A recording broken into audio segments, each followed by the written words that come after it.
My brother opened the door very cautiously, and but a few inches he peeped out. "I see nothing," said he after a time, and once more he joined us at the fire. "We have had no supper," said I, for my father usually cooked the meat as soon as he came home, and during his absence we had nothing but the fragments of the preceding day. "And if our father comes home after his hunt, Caesar," said Marcella, "he will be pleased to have some supper. Let us cook it for him and for ourselves." Caesar climbed upon the stool and reached down some meat. I forget now whether it was venison or bear's meat, but we cut off the usual quantity and proceeded to dress it as we used to do under our father's superintendence. We were all busied putting it into the platters before the fire to await his coming, when we heard the sound of a horn. We listened. There was a noise outside, and a minute afterwards my father entered, ushering in a young female and a large dark man in a hunter's dress. Perhaps I had better now relate what was only known to me many years afterwards.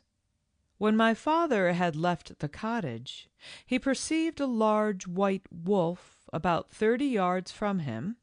As soon as the animal saw my father, it retreated slowly, growling and snarling.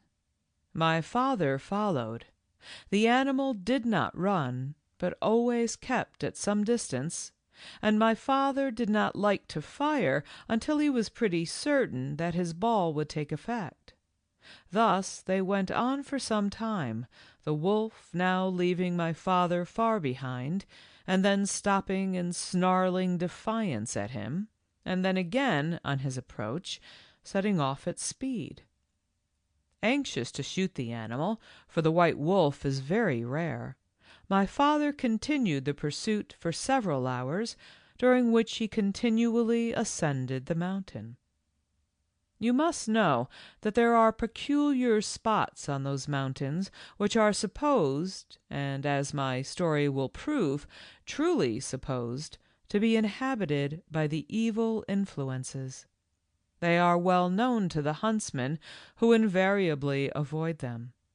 Now, one of these spots, an open space in the pine forests above us, had been pointed out to my father as dangerous on that account.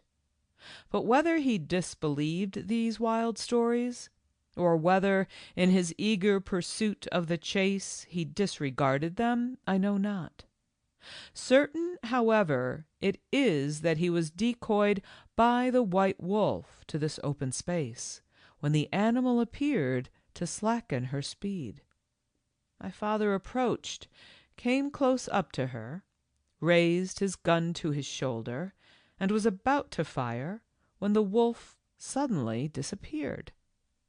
He thought that the snow on the ground must have dazzled his sight, and he let down his gun to look for the beast, but she was gone.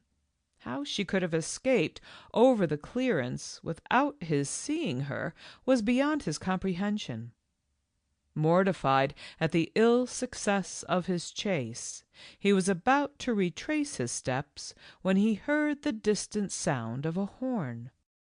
Astonishment at such a sound, at such an hour, in such a wilderness, made him forget for the moment his disappointment, and he remained riveted to the spot.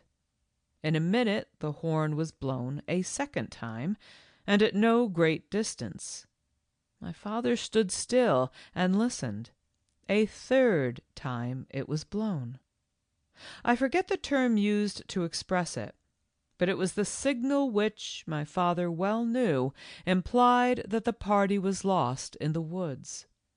In a few minutes more my father beheld a man on horseback, with a female seated on the crupper, enter the cleared space and ride up to him. At first My father called to mind the strange stories which he had heard of the supernatural beings who were said to frequent these mountains, but the nearer approach of the parties satisfied him that they were mortals like himself. As soon as they came up to him, the man who guided the horse accosted him. "Friend hunter, you are out late, the better fortune for us. We have ridden far, and are in fear of our lives, which are eagerly sought after.